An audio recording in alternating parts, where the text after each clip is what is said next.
आदिल राजा साहब, आपको सैल्यूट है। आप क्योंकि उस देश में जहाँ लोकतंत्र ही नहीं है, आर्मी का कब्जा है, जहाँ कोई अगर आर्मी और आईएसआई के खिलाफ बोले तो उसकी सांसें जो है वो रोक दी जाती है। वहां पर आप ऐसे सच्चाई बोल रहे हैं, इसके लिए हमारी टीम की तरफ से आपको सैल्यूट है। मेरा सवाल है कि फील्ड मार्शल आसिम मुनीर ने साजिश क्यों रची, और आपको अपने सोर्सेज से क्या जानकारी मिली? जो मुझे थोड़ा बहुत समझ में आया कि लगातार जो आसिम मुनीर है उसका ग्राफ गिर रहा था।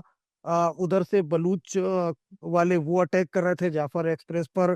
पाकिस्तान आर्मी में बड़े पैमाने पर इस्तीफे हो रहे थे, तो वो एक दबाव काफी ज्यादा था। और फिर ऐसे में वही होता है कि पाकिस्तान में या फिर इंडिया में कि ऐसा एंटी इंडिया सेंटिमेंट लाया जाए, ऐसी कोई घुट्टी पिलाई जाए कि हो इंडिया में जैसे ही पहलगाम में अटैक हुआ, सब कुछ पाकिस्तान में ठीक ठीक नजर आने लगा और एक समर्थन सा मिल गया।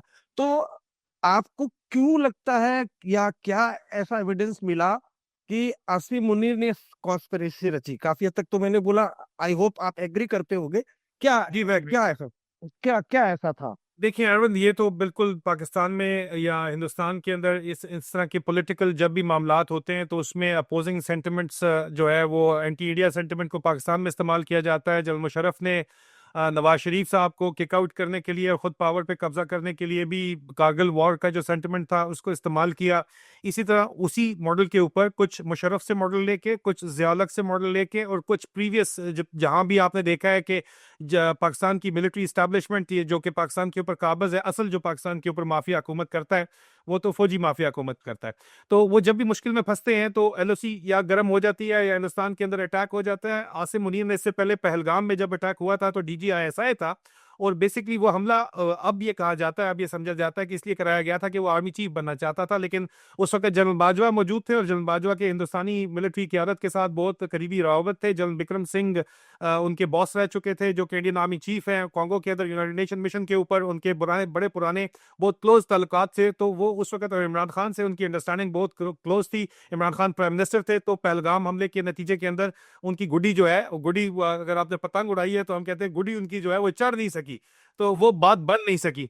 उसी मॉडल को इस्तेमाल करते हुए यहाँ पे अपनी रेपुटेशन रिडीम करने के लिए प्लानिंग जब आईएसआई में की जा रही थी, और मेरे सोर्सेज आईएसआई के अंदर मौजूद है, उन्होंने मुझे बताया था कि आदिल भाई कुछ प्लानिंग हो रही है एलओसी के अक्रॉस कुछ करने की।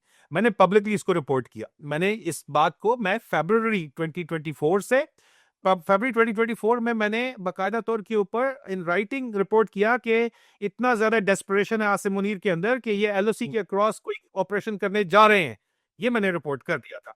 आपकी अपनी इंटेलिजेंस को इस ऑपरेशन की खबर खबर था, एग्जैक्ट लोकेशन नहीं पता थी, लेकिन आपकी अपनी इंटेलिजेंस में भी आप अपने से कंफर्म कर लें, आपको खबर नहीं, हाँ, अलग। अमेरिका ने भी था। आप मानते था, ठीक है, बिल्कुल। अमेरिका अमेरिका ने भी आपको वार्न कर दिया था कि कोई अटैक आपके ऊपर होने वाला है, और अब अमेरिका ने उसको बिठा के, प्रेसिडेंट ट्रंप के ने अपने साथ बिठा के कल उसको लंच भी करा दिया है। ये बात भी जहन के अंदर आप रखें। अमेरिका को लंच कराता है और डिनर कराता है, उसको तो और ज्यादा सावधान होने की जरूरत है। जी। जी, वो तो आगे जाके आपको पता चलेगा कि ये लंच की कीमत, there is no free lunch, इसकी कीमत बहुत भारी इसको अदा करनी पड़ेगी। लेकिन एक जर्नलिस्ट काम करता है, सर्कमस्टेंशियल एविडेंस को देख के आप इन्वेस्टिगेशन करते हैं। ऑफ कोर्स सोर्सेज के बगैर पॉसिबल नहीं है।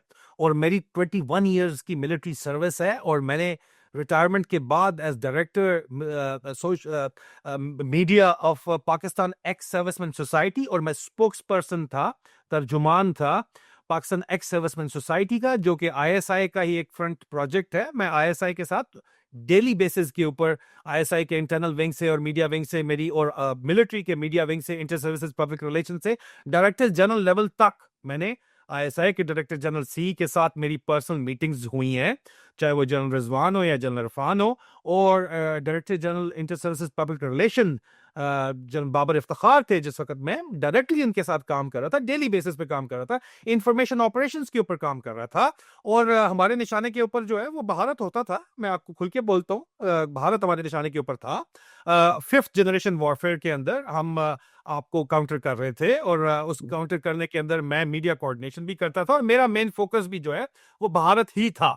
इसलिए मुझे आईएसआई के साथ भी बातचीत करनी पड़ती थी और आईएसपीआर के साथ भी बातचीत करनी चाहिए पड़ती थी, और वो लोग आज दिन तक मेरी नीयत पे शक नहीं करते, क्योंकि अब भी अगर मैं बातचीत कर रहा हूं तो मैं बातचीत इसलिए कर रहा हूं क्योंकि मेरा फौज भी हाईजैक हो गई है, मेरी आईएसआई भी हाईजैक्ड है, मेरा मिलिट्री इंटेलिजेंस भी हाईजैक है, एक बंदे की हुकूमत के जिद के अंदर। क्योंकि पूरे पाकिस्तान ने फरवरी 2024 में इमरान खान को वोट दिया, हालांकि उसको पार्टी को खड़े ही नहीं होने दिया गया, लेकिन उसको जेल में फेंक दिया गया है और उसकी पार्टी को पावर में नहीं आने दिया जा रहा, और टोटल एक पपेट सरकार चलाई जा रही है, एक कठपुतली सरकार चलाई जा रही है मैं पाकिस्तान के अंदर। हाँ, पावर हमेशा से पाकिस्तान की मिलिट्री के पास थी और है, और इसकी वजह से पॉलिटिकल स्टेबिलिटी पाकिस्तान में नहीं आती, जिसकी वजह से इकोनॉमिक स्टेबिलिटी नहीं आती, गरीब गरीब से तर तर होता चला जा रहा है।